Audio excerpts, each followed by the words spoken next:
Let's take a closer look at some Kenner Star Wars toys, and we might find something hidden.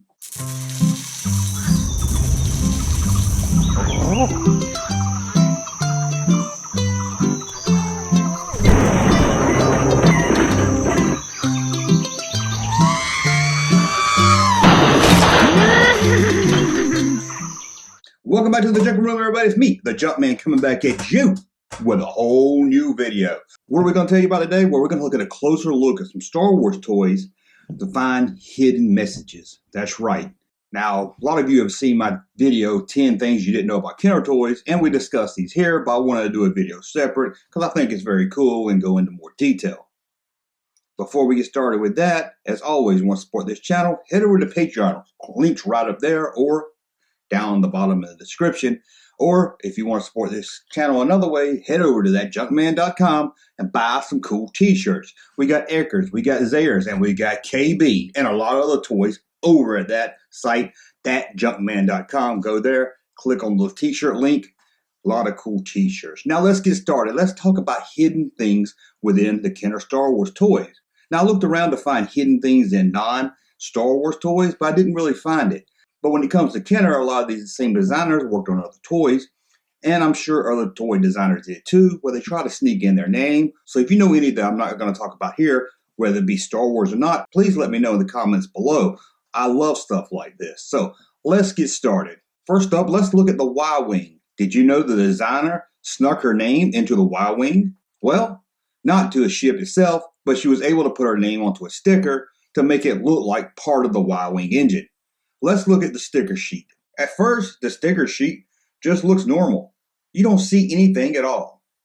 But let's look a little closer. In fact, let's look at number 37. It looks like a bunch of pipes, nothing special here. But if you notice, if you turn the sheet,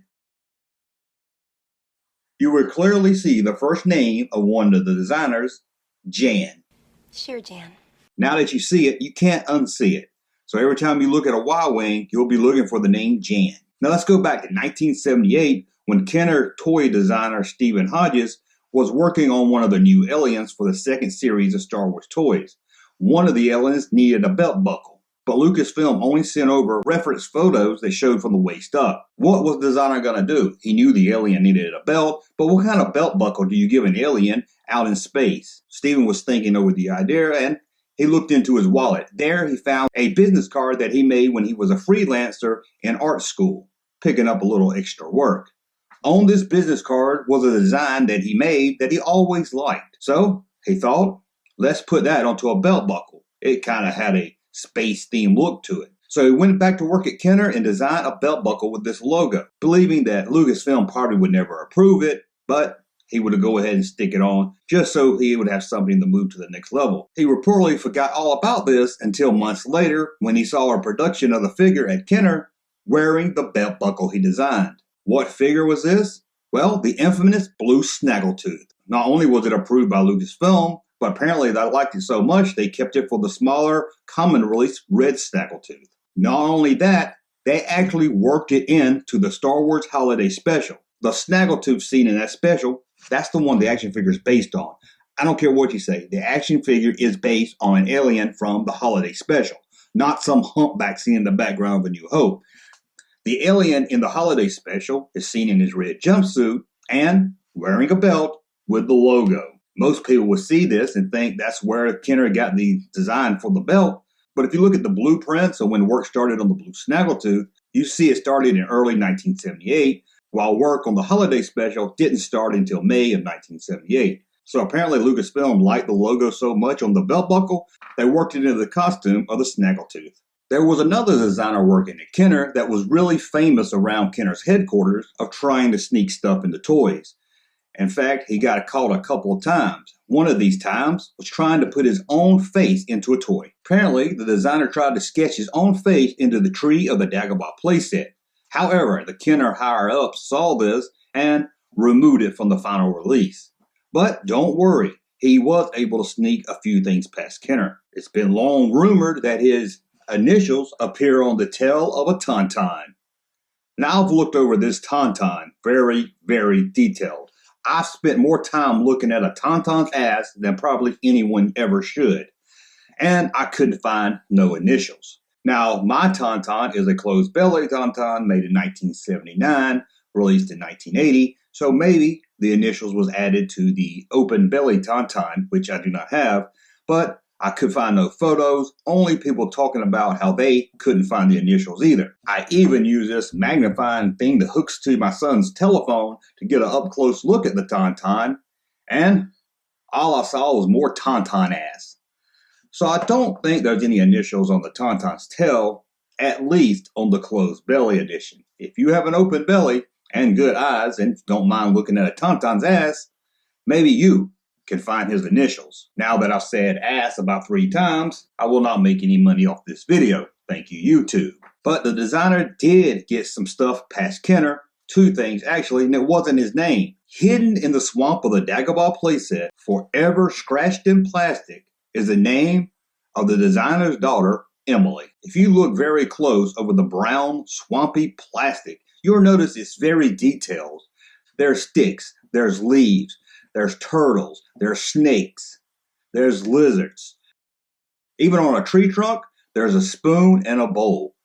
Kenner did some really great designs with this playset when you look at it really close. And if you look really close at one of the snakes near the magic lever, you'll see on the back of that snake, the name Emily is carved into the back of the snake. Although it might be a little hard to see, it is there, and Emily's name will forever be attached to the Star Wars Dagobah playset. But that's not all. Her name also appears on a lizard. Now, I thought I had this playset, and I looked all around the junk room, and I couldn't find it. I know what you're thinking, Junkman. If you had it, why don't you have it out here taking care of it? Well, the one I had was missing all the parts to it, and it was mostly used for spares, and I don't know if I went ahead and sold it or traded it or something, but I looked everywhere and couldn't find it. I was going to use this thing here to get a really zoom-up look at that snake and Emily, but I couldn't, so the pictures will have to do. Also, you can find a lizard on the playset, and that lizard also has the name Emily scratched across its back. It seems the designer was worried about getting caught, so he did it a couple times. Maybe Kenner wouldn't see. Maybe he did the whole face thing on the tree to throw him off. They saw that, thought there he is again putting something on a toy, and didn't look closer at the playset. So Emily's name is on the back of a snake and the back of a lizard forever. Now I tried to get a good picture of the lizard with the name on it, but I only could find one picture, but someone wrote on the image with red to show us how it says Emily. I could not find a picture of the actual lizard that says Emily on it. Sorry about that. But I did find a picture of the snake, so hey, you can't be too mad at me. Okay, I'm not gonna lie. I was editing the video, and then I came back to add this into the video, so if you notice it looks a little different, that's why. Because there was something hidden in the Indiana Jones line that I didn't talk about, and it's related to Star Wars, so why not talk about it? Now, we all know in Raiders of the Lost Ark, the movie, during the scene where they take the Ark out of the Well of Souls, if you look on one of the columns, you'll see the sketching on the wall of R2-D2 and C-3PO. And the designers at Kenner brought that over to the Indiana Jones line.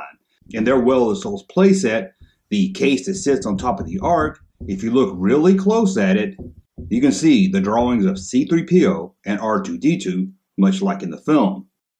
This is a neat little item, and I didn't want to overlook it in this video. So now let's go back to the rest of the video. Anyway, this is a look at some of the things the Kenner designers snuck into the toys. Are there more out there? If so, let me know in the comments below. Have you seen this on other toy lines such as Superpowers, Jurassic Park, Ghostbusters, anything at all? Let me know again in the comments below. I want to thank you for watching. I'll be back very soon with a whole new video. Thank you, sir, for that unsolicited testimony.